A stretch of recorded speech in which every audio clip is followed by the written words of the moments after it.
Friends नमस्कार। स्वागत है आप सबका मेरे यूट्यूब चैनल इजी गार्डनिंग में।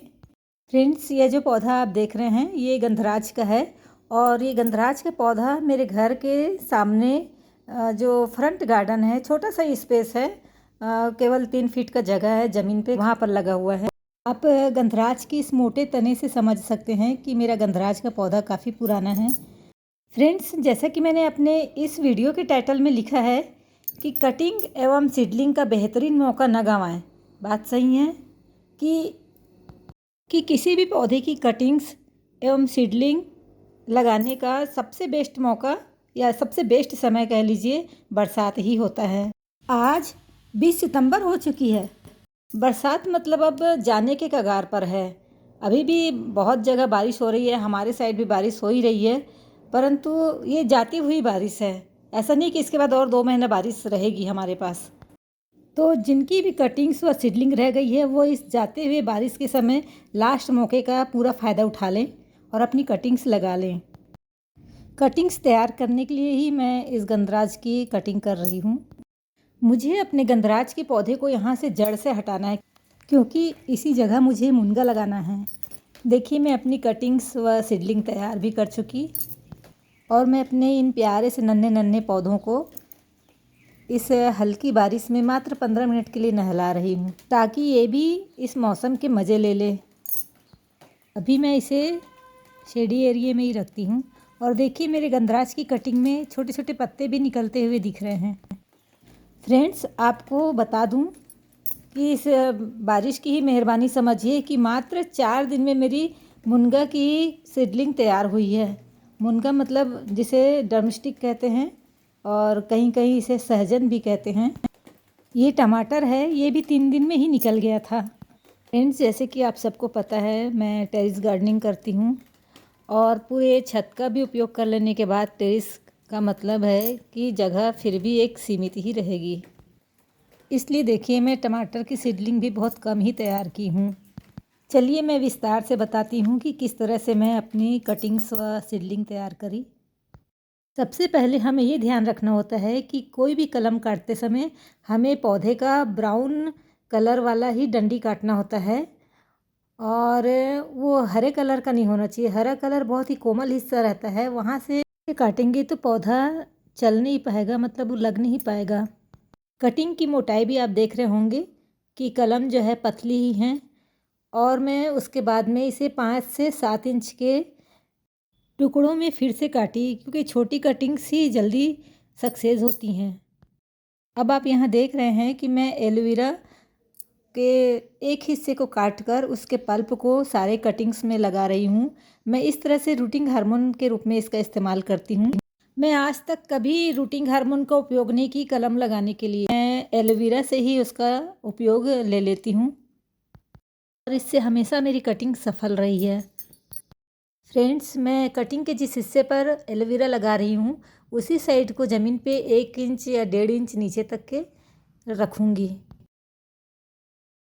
नीले रंग का जो है वो फंजीसाइड है और हर एक गार्डनर के पास ये फंजीसाइड होना तो बहुत ज़रूरी ही है। किसी भी कटिंग्स लगाने के लिए आप इस फंजीसाइड का उपयोग ज़रूर करें। फंजीसाइड बहुत सारी मिलती है, मैं साफ नाम का फंजीसाइड यूज़ करती हूँ। इसे पानी में घोल कर डालती हूँ, आप देखिएगा। फंजीसाइड डालने का फ़ायदा यह होता है कि हमारे पौधे में कोई फंगस वगैरह नहीं लगता, वरना आप लोगों के साथ भी ये हुआ होगा कि कोई कटिंग लगने के बाद उसमें 2-4 पत्तियाँ आने के बाद में भी वो मर जाती है। तो इसकी वजह मिट्टी में मौजूद कई तरह के फंगस ही होते हैं जो पौधे को आगे चलने नहीं देते थे। आप यहाँ देख रहे हैं मैं कितने छोटे से ग्रो बैग में कटिंग्स लगा रही हूँ और ये सक्सेस होंगे ही होंगे। मैं इसमें इस छोटे से ग्रो बैग में 7 कटिंग लगाने वाली हूँ। कटिंग्स लगाते समय ये भी ध्यान रखना चाहिए कि कटिंग्स की पत्तियाँ हटा देनी चाहिए। पत्तियाँ कैंची से काटते हुए हटाना चाहिए, उसे ऐसे छील के या खींच कर नहीं निकालना चाहिए ताकि उसका कोई पतली स्किन डैमेज ना हो जाए। यहाँ पर मैं दोबारा बता दूँ कि जिस हिस्से में मैं एलोवेरा लगाई थी उस एलोवेरा वाले हिस्से को ही मैं ज़मीन के अंदर डाल रही हूँ। कलम का फर्स्ट नोड अंदर जाना ज़रूरी होता है इसके लिए आप 1 या 1.5 इंच अंदर गहराई में डालेंगे तो वो हो जाता है। उसके बाद फिर जो सेकंड नोड होता है वहीं से ही नई पत्तियाँ फूटती हैं। इस तरह की कुछ बेसिक बातों को ध्यान में रखते हुए हम हर पौधे की कटिंग तैयार कर सकते हैं। महंगे महंगे पौधे लेने के बजाय हम घर में ही फ्री में नए पौधे तैयार कर सकते हैं। साथ ही हम इसे अपने लोगों को गिफ्ट भी कर सकते हैं। अब देखिए, मैं यहाँ पे 7 कटिंग लगा रही हूँ और सातों की सातों अगर सक्सेस हो गई तो मैं 7-7 पौधे थोड़ी ना रखूँगी। आखिर मुझे ये बांटना ही पड़ेगा। पौधों को गिफ्ट स्वरूप में देना हमारे पर्यावरण के लिए भी बहुत अच्छा है। साथ में जिसे भी इस तरह के स्पेशल पौधे मिलेंगे उन्हें भी खुशी महसूस होगी। मुझे भी बहुत से पौधे गिफ्ट में मिले हैं और जिनसे भी मिले हैं उनकी यादें फिर हमेशा ताज़ी रहती हैं। अब यहाँ पर आप देख रहे हैं कि मैं वही फंजीसाइड युक्त पानी जो घोल के रखी थी उसे अपने कटिंग्स में डाल रही हूँ। मेरे हाथ में जो आप डिब्बा देख रहे हैं ये पेंट का ही डिब्बा है, इसके कारण इसमें कई सारे रंग लगे हुए हैं। ये गंदा नहीं है, पेंट के कारण इसमें इस तरह से दिख रहा है। ये पहली बार जब हम किसी कटिंग्स या सीडलिंग में पानी डालते हैं तो उसमें भरपूर पानी डालना होता है। तब तक पानी डालना होता है जब तक कि वो ऊपर से लेकर के नीचे बहकर निकल ना जाए। साथियों, मेरे कटिंग्स लगाने का तरीका तो आपने देख लिया। अब आप देखिए मैं अपनी सीडलिंग किस तरह से तैयार करती हूँ। बीज बोते समय आप सबसे पहली बात एकदम अच्छी क्वालिटी का बीज अपने पास रखें, क्योंकि आपने सुना भी है ना कि जैसा बीज वैसा फल। आप एक बार जो चीज़ लगाएंगे वही आपको फल स्वरूप मिलते रहेगा। इसलिए सबसे पहली बात यह है कि आप बीज की क्वालिटी बहुत अच्छी ढूंढ कर लाएं। इस छोटे से ग्रो बैग में मैं सहजन का बीज लगाने वाली हूँ, यानी मुनगा का। तो इसमें सबसे पहले तो राख मिला रही हूँ।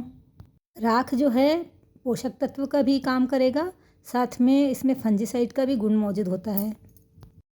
बीज के लिए एक और बात का ख्याल रखना रहेगा कि आपकी मिट्टी जो है पूरी तरह से भुरभुरी होनी चाहिए, ताकि बीज जो है इजीली जो है लगने के बाद उसका जड़ जो है आसानी से मिट्टी में जाता रहे। कि यहाँ पर मेरी मिट्टी इतनी हल्की है कि मैं प्लास्टिक के चम्मच का ही यूज़ कर रही हूँ।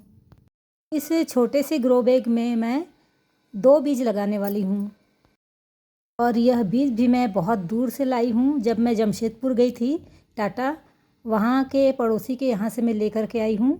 बहुत ही अच्छी क्वालिटी का है। मैं खुद अपने हाथ से छत में जाकर तोड़ करके लेकर आई थी, बीज निकाली थी। इस तरह से जब भी हम बड़े पौधे लगा रहे हैं तब तो हमें और ज़्यादा ध्यान रखना पड़ेगा कि हमें आखिर उस पौधे में क्या चाहिए और उस क्वालिटी का हमें ढूंढ कर रखना होगा।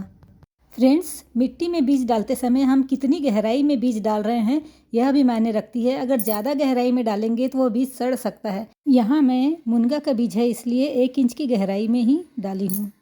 साथियों, अब इस ग्रो बैग में मैं बिना मिट्टी यानी कि बगैर मिट्टी का बीज बोने का मैं प्रयोग कर रही हूँ। वैसे भी मेरे पास 2 बीज लगा चुकी हूँ और एक को मैं यहाँ ट्राई कर रही हूँ। यह केवल धान की भूसी वाला ग्रो बैग किसी नर्सरी से मुझे किसी पौधे में मिला था। इस धान के छिलके वाले ग्रो बैग में भी मैं लकड़ी वाली राख पहले ही मिला चुकी हूँ और अब 1 इंच की गहराई में बीजारोपण कर रही हूँ। साथियों, बीज की साइज़ के हिसाब से ही हमें बीज की लगाने की गहराई तय करनी होती है। जैसे कि अगर टमाटर के बीज हो गए, धनिया के बीज हो गए, ऐसे हल्के बीज जो है वो हम केवल ऊपर में ही छिड़केंगे और उसके बाद में हम उसके ऊपर हल्की मिट्टी की लेयर डालेंगे। कुछ लोग कोकोपीट भी डालते हैं या फिर कुछ लोग जो है कंपोस्ट भी सीधे डाल देते हैं।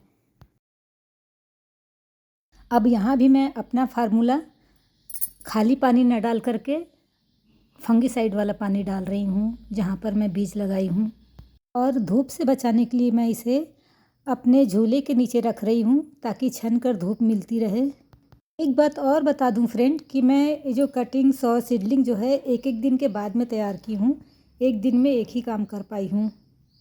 वैसे भी चाहे हम हाउसवाइफ हों या ऑफिस जाने वाले लोग हों, काम की कमी तो होती नहीं है। ऊपर से गार्डनिंग का शौक़, इसमें तो बहुत ज़्यादा समय लगता है। तो हम आहिस्ते आहिस्ते ही किसी काम को करें। देखिए, जिस तरह से इस ग्रो बैग से पानी नीचे आ रहा है उस तरह से आना ज़रूरी है, वरना अगर पानी ग्रो बैग में ही रुका रहेगा तो बीज जो है सड़ सकता है या फिर बीज में कोई भी प्रॉब्लम आ सकती है जिससे वो बीज आगे जर्मिनेट नहीं हो पाएगा।